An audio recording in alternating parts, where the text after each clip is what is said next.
चलिए बच्चों, आज हम पढ़ते हैं electrolysis of some compounds using discharge potential concept. अब ये डिस्चार्ज पोटेंशियल कंसेप्ट क्या है, इसको हम एक एग्जांपल से समझते हैं। मान लीजिए कि हमें इलेक्ट्रोलाइसिस करनी है एसिडोलेटेड वाटर की। अब ये एसिडोलेटेड वाटर क्या होता है, मान के चलिए एक बीकर में पानी भरा हुआ है और उसके अंदर आपने फ्यू ड्रॉप्स ऑफ H2SO4 मिला दिए। तो अब यही वाटर क्या कहलाएगा बच्चों, एसिडोलेटेड वाटर कहलाएगा। ठीक है ना। आप सभी को पता है कि वाटर क्या होता है, water is a poor conductor of electricity, poor conductor of electricity. ठीक है। लेकिन जैसे ही हम इसके अंदर एसिड मिला देंगे तो in presence of acid it becomes a better conductor. ठीक है। But in presence of acid it becomes a good conductor। ठीक है। क्योंकि अगर प्योर वाटर होगा तो उसकी इलेक्ट्रोलाइसिस पॉसिबल ही नहीं है, क्योंकि प्योर वाटर में तो करंट फ्लो हो ही नहीं सकता, और करंट फ्लो नहीं होगा तो इलेक्ट्रोलाइसिस कहाँ से हो जाएगी। इसलिए हमने इसमें एसिड मिला दिया H2SO4। अब एसिड मिला देने से अब इस बीकर के अंदर हमारे पास कौन कौन से सॉल्यूशंस प्रेजेंट कौन कौन से आयंस प्रेजेंट होंगे। तो देखिए, सबको पता है H2O एक वीक इलेक्ट्रोलाइट है, तो ये डिसोसिएट होके H पॉजिटिव और OH नेगेटिव रिलीज करेगा। दूसरा, आपने पानी के अंदर H2SO4 मिलाया, ये तो स्ट्रॉन्ग इलेक्ट्रोलाइट है, ये कम्प्लीटली डिसोसिएट होके H पॉजिटिव और SO4 2 नेगेटिव रिलीज करेगा। तो मैं कह सकता हूँ कि हमारे पास जो बीकर था उसके अंदर कौन कौन से आयंस प्रेजेंट है। कौन कौन से आयंस हैं बच्चों इस सॉल्यूशन के अंदर, H पॉजिटिव, OH नेगेटिव और SO4 2 नेगेटिव। क्लियर है। चलिए अब आगे देखिए, सबसे पहले हम देखते हैं कि कैथोड पर क्या होता है। ठीक है। तो एट कैथोड, कैथोड क्या होता है बच्चों, नेगेटिव टर्मिनल होता है। तो नेगेटिव टर्मिनल की तरफ कौन मूव करके आएगा, H पॉजिटिव मूव करके आएगा। ठीक है। ये H पॉजिटिव कैथोड की तरफ मूव किया, इसने एक इलेक्ट्रॉन गेन किया और ये न्यूट्रल स्पीशीज में कन्वर्ट हो गया, डेट इज प्राइमरी चेंज। ठीक है। वैसे हम क्या कहेंगे, यहाँ पर ये रिडक्शन हुआ है H पॉजिटिव का, क्योंकि reduction means gain of electron. अब ये जो प्राइमरी चेंज के बाद जो हमें न्यूट्रल स्पीशीज़ मिली है H, ये अनस्टेबल स्पीशीज़ है, इसलिए इसमें फिर एक और बार चेंज होगा, जिसको क्या बोलते हैं हम, सेकेंडरी चेंज। सेकेंडरी चेंज क्या होगा, H plus H gives H2, और अब हमें क्या मिल गया, स्टेबल प्रोडक्ट मिल गया। ये हो गया आपका सेकेंडरी चेंज। तो हम कह सकते हैं फाइनली कैथोड पर आपको क्या मिल गया, कैथोड पर आपको H2 गैस मिली। क्लियर है। अब हम बात करते हैं एनोड पर। At anode, anode positive terminal होता है, तो पॉजिटिव टर्मिनल है तो यहाँ पर कौन कौन से आयन मूव होके आएंगे, OH नेगेटिव आयन और SO4 2 नेगेटिव आयन। क्लियर है।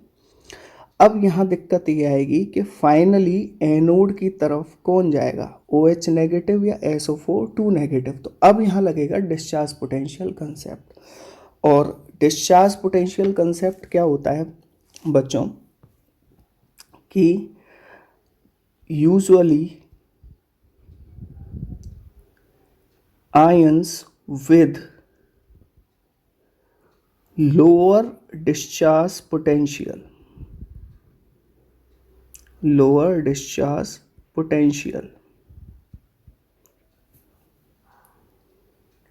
will move towards the electrode। ठीक है। यानी हमें ये देखना पड़ेगा कि OH नेगेटिव और SO4 2 नेगेटिव में से किसका डिस्चार्ज पोटेंशियल कम है।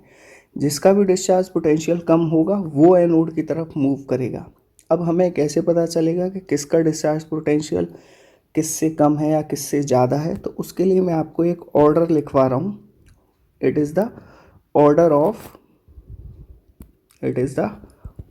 ऑफ या मैं कह सकता हूँ decreasing order of discharge potential. ठीक है, तो डिक्रीजिंग ऑर्डर क्या है डिस्चार्ज पोटेंशियल का, वो मैं लिखा रहा हूँ. सबसे पहले कैटाइंस के लिए हम बात करें तो Li positive, K positive, Ne positive, Ca2 positive, Mg2 positive, Al3 positive, Fe2 positive, Ni2 positive, H positive, Cu2 positive, Hg2 positive, Ag positive and Au3 positive. ये decreasing order of discharge potential है. यानी जब आप Li positive से और Au3 positive की तरफ move करोगे तो डिस्चार्ज पोटेंशियल की वैल्यू क्या हो रही है, डिस्चार्ज पोटेंशियल डिक्रीज कर रहा है. ये तो हुआ कैटाइंस के लिए.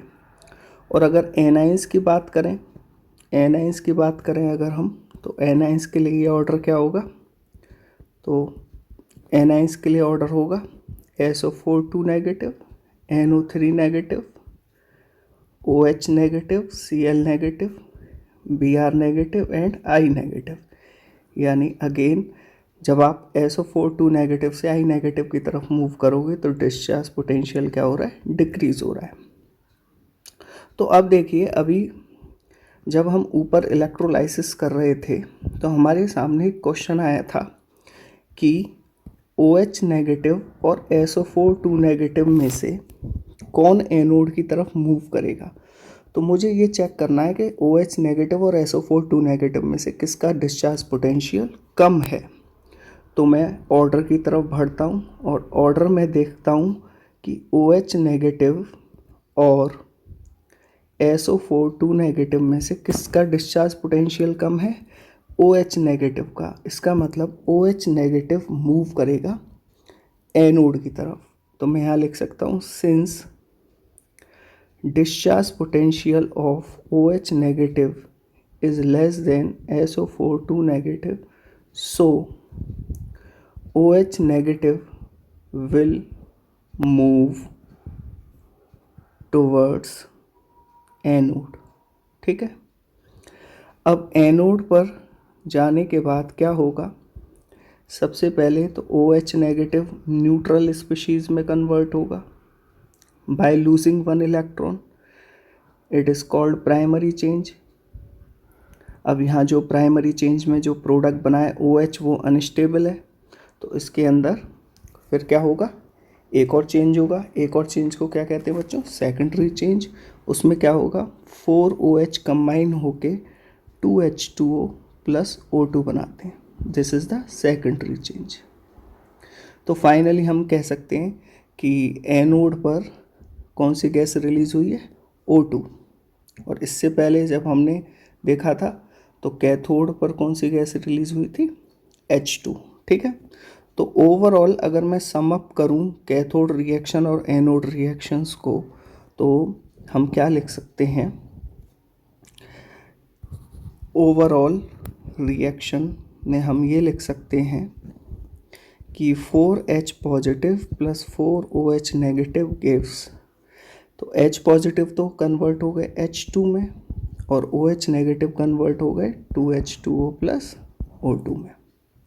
तो फाइनली मुझे क्या मिलता है, कैथोड पर H2 और एनोड पर O2. तो जब हम एसिडोलेटेड वाटर की इलेक्ट्रोलाइसिस करेंगे तो हमें ये प्रोडक्ट मिलने वाले हैं. ठीक है ना, डिस्चार्ज पोटेंशियल कंसेप्ट समझ में आया. चलिए थोड़ा और ब्रशअप करते हैं अपने कॉन्सेप्ट्स को. तो इसके लिए हम एक और एग्जांपल लेते हैं. अब की बार हम करेंगे electrolysis of aqueous solution of NaCl. ठीक है, मेरे पास NaCl का एक्वस सॉल्यूशन है. तो एक्वस सॉल्यूशन के अंदर क्या क्या चीज़ें प्रेजेंट होंगी, एक तो NaCl डिकम्पोज होके Na पॉजिटिव और Cl नेगेटिव बनाएगा। दूसरा, क्योंकि एक्वस सॉल्यूशन है तो वाटर भी प्रेजेंट होगा, वो डिसोसिएट होके H पॉजिटिव और OH नेगेटिव रिलीज करेगा। ठीक है, अब देखिए सबसे पहले एट कैथोड। कैथोड पर, क्योंकि कैथोड एक नेगेटिव टर्मिनल है, तो कैथोड पर Na पॉजिटिव और H पॉजिटिव में से कौन मूव करेगा। तो अगेन मुझे देखना पड़ेगा डिस्चार्ज पोटेंशियल, किसका डिस्चार्ज पोटेंशियल कम है। तो discharge potential of H positive is less than Na positive. कहाँ से देखा ये डिस्चार्ज पोटेंशियल, अभी जो मैंने ऑर्डर लिखवाया था वहाँ से। तो discharge potential of H positive is less than Na positive, so H positive move towards cathode. ठीक है, अब कैथोड पे जाने के बाद क्या होगा वो देखते हैं। सबसे पहले प्राइमरी चेंज, यानी H positive plus 1 electron gives H, ये रिडक्शन हो गया। H अनस्टेबल होता है तो इसके अंदर एक और चेंज होगा, सेकेंडरी चेंज, और ये क्या बनाएगा H2। तो फाइनली कैथोड पर H2 गैस रिलीज हो गई। ठीक है बच्चों, अब हम देखते हैं एनोड पर। एनोड पर क्या होता है, तो ज़रा देखते हैं एनोड पर क्या होगा। अभी मैंने आपको बताया था कि एनोड पॉजिटिव टर्मिनल है, तो पॉजिटिव टर्मिनल है तो Cl नेगेटिव और OH नेगेटिव में से कोई आयन जाएगा, पर कौन सा आयन जाएगा, जिसका डिस्चार्ज पोटेंशियल कम होगा। ठीक है, तो हमको पता है कि Cl नेगेटिव और OH नेगेटिव में से किसका डिस्चार्ज पोटेंशियल कम होता है, Cl नेगेटिव का। ठीक है, तो मैं यहाँ लिखूँगा discharge potential of Cl negative is less than OH negative, so finally anode पर कौन मूव करेगा, Cl नेगेटिव, और सबसे पहले Cl नेगेटिव का ऑक्सीडेशन होगा, यानी removal of electron, it will give you Cl and then Cl plus Cl gives Cl2। It is primary change and it is secondary change. तो एनोड पर हमें क्या मिल गया, Cl2 मिल गया। यहाँ तक आगे बात समझ में क्लियर है। अब यहाँ पर एक चीज़ और मैं आपको बताना चाहूँगा कि अभी मैंने थोड़ी देर पहले बताया था कि Na पॉजिटिव और H पॉजिटिव में से H पॉजिटिव मूव किया कैथोड पर, उसी तरीके से Cl नेगेटिव और OH नेगेटिव में से Cl नेगेटिव मूव किया एनोड पर। तो यहाँ बच जाएगा क्या, NaOH। तो NaOH भी सॉल्यूशन के अंदर प्रेजेंट होता है। तो मैं ये कह सकता हूँ कि जब आप एक्वस NaCl की इलेक्ट्रोलाइसिस करोगे तो आपको क्या क्या चीज़ें मिलने वाली हैं। तो एक तो H2, ये कहाँ मिला था, कैथोड पर, प्लस Cl2, ये कहाँ मिला था, एनोड पर, plus NaOH, it remains in the solution. ठीक है ना, चलिए एक और एग्जाम्पल लेते हैं। नेक्स्ट एग्जाम्पल लेते हैं हम electrolysis of aqueous CuSO4 solution. ठीक है, electrolysis of aqueous CuSO4 solution using platinum electrode. ठीक है, प्लेटिनम इलेक्ट्रोड एक इनर्ट इलेक्ट्रोड कहलाता है। इनर्ट इलेक्ट्रोड यानी नॉन रिएक्टिव इलेक्ट्रोड, और ये एनोड और कैथोड में से किसी भी रिएक्शन में पार्टिसिपेट नहीं करता, इसलिए इसको इनर्ट इलेक्ट्रोड कहते हैं। तो सबसे पहले ज़रा हम देखते हैं कि एक्वस CuSO4 सॉल्यूशन के अंदर कौन कौन से आयंस प्रेजेंट होंगे। ठीक है, तो सबसे पहले तो CuSO4 डिसोसिएट होके Cu2 पॉजिटिव और SO4 नेगेटिव बनाएगा, और क्योंकि एक्वस सॉल्यूशन है तो वाटर भी प्रेजेंट होगा, वो डिसोसिएट होकर H पॉजिटिव और OH नेगेटिव।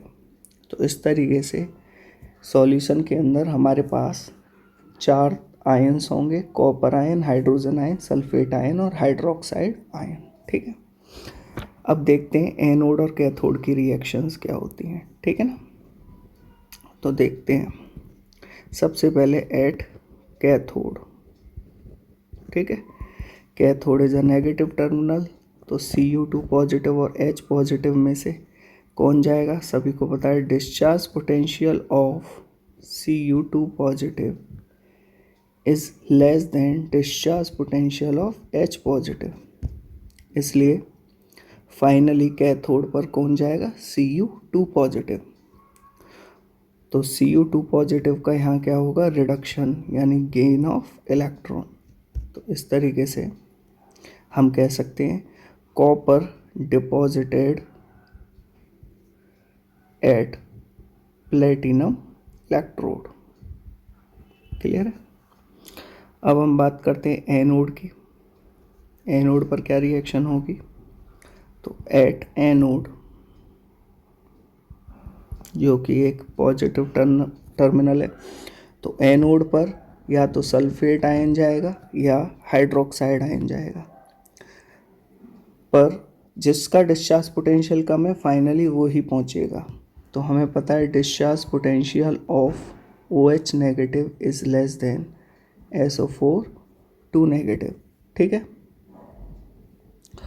तो एनोड पर फाइनली OH नेगेटिव पहुंचेगा। क्या रिएक्शन होगी? सबसे पहले तो OH नेगेटिव का ऑक्सीडेशन होके OH बनेगा, फिर 4OH कंबाइन होके H2O 2H2O प्लस O2 में कन्वर्ट हो जाएंगे। This is primary change and this is secondary change. यहाँ तक आगे बात समझ में?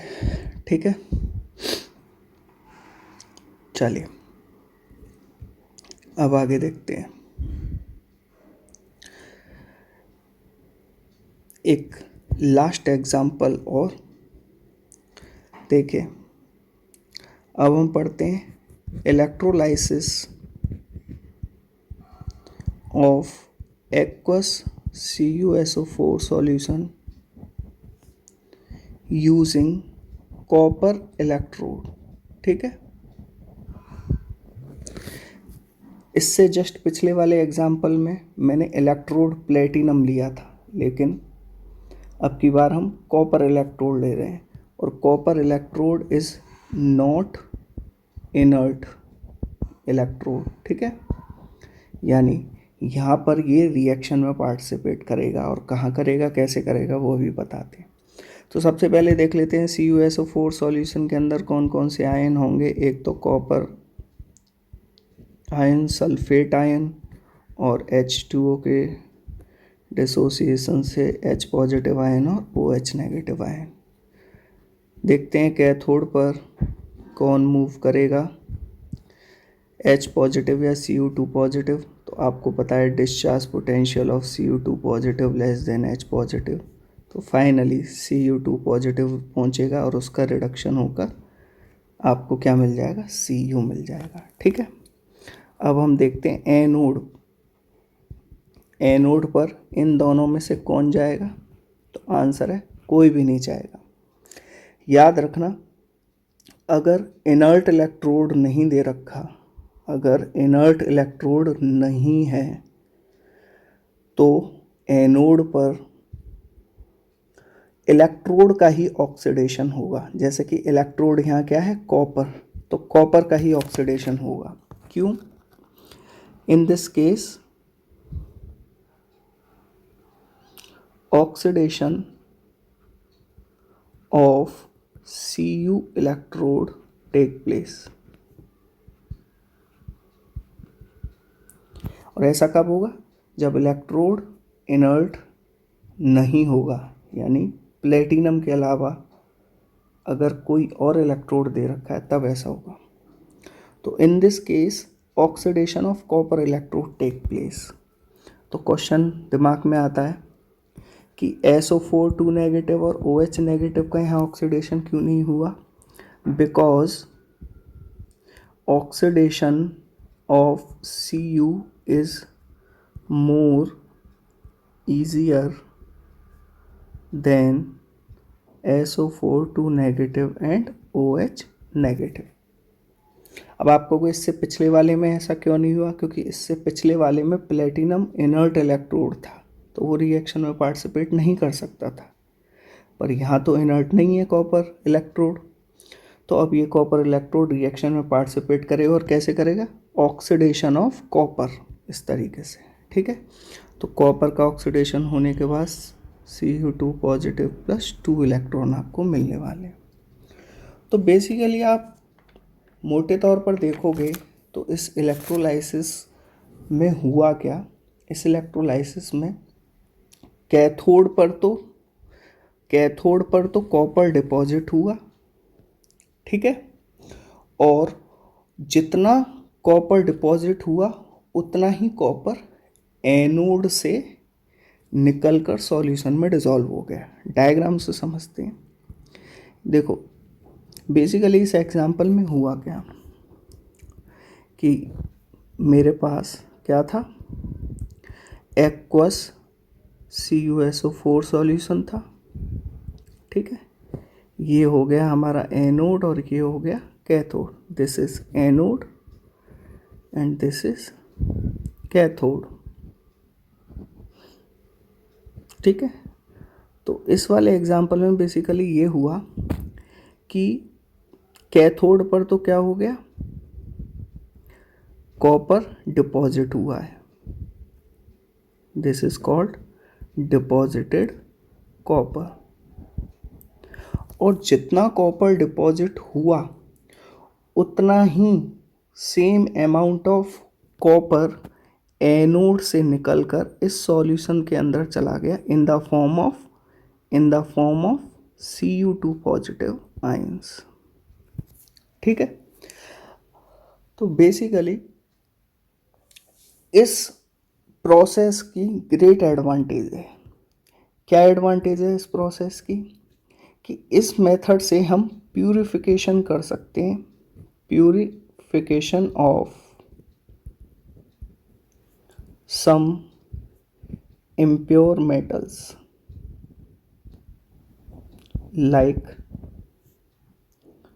Cu, Pb, Ag एक्सेट्रा, और उसमें यही कंसेप्ट लगेगा। जैसे फॉर एग्जांपल मेरे पास इम्प्योर रॉड है कॉपर की, ठीक है, this is impure rod of copper, ठीक है, और मुझको ये प्यूरिफाई करना है, तो इसको तो मैं बना दूंगा क्या, एनोड, जबकि इसके सामने मैं ले लूँगा प्योर कॉपर रॉड और उसको बना दूंगा मैं क्या, कैथोड, और एक बीकर के अंदर मैंने ये दोनों डाल दिए, इलेक्ट्रोलाइट ले लिया CuSO4 और ये बैटरी कनेक्ट कर दी, ठीक है ना। अब क्या होगा कि इम्प्योर कॉपर रॉड में से प्योर कॉपर Cu2 पॉजिटिव की फॉर्म में इस सॉल्यूशन में आ जाएगा, ठीक है, और जितना कॉपर एनोड से इस सॉल्यूशन के अंदर आया उतना ही अमाउंट ऑफ कॉपर इस सॉल्यूशन में से निकल के सामने जो कैथोड है उस पर क्या हो जाएगा, डिपॉजिट हो जाएगा, डिपॉजिटेड कॉपर, ठीक है। तो क्या हुआ, एनोड से प्योर कॉपर Cu2 पॉजिटिव की फॉर्म में इस सॉल्यूशन में आया और इस सॉल्यूशन से उतना ही अमाउंट ऑफ कॉपर जो है कैथोड पर जमा हो गया। तो क्या होगा कि धीरे धीरे एनोड से जितना भी प्योर कॉपर है वो सामने वाले कैथोड पर क्या हो जाएगा, डिपॉजिट, और फाइनली एनोड पर सिर्फ क्या बचा रह जाएगा, इम्प्योरिटी बची रह जाएगी। तो इस तरीके से हम प्यूरिफिकेशन कर सकते हैं इस कंसेप्ट से। क्लियर है? Thank you.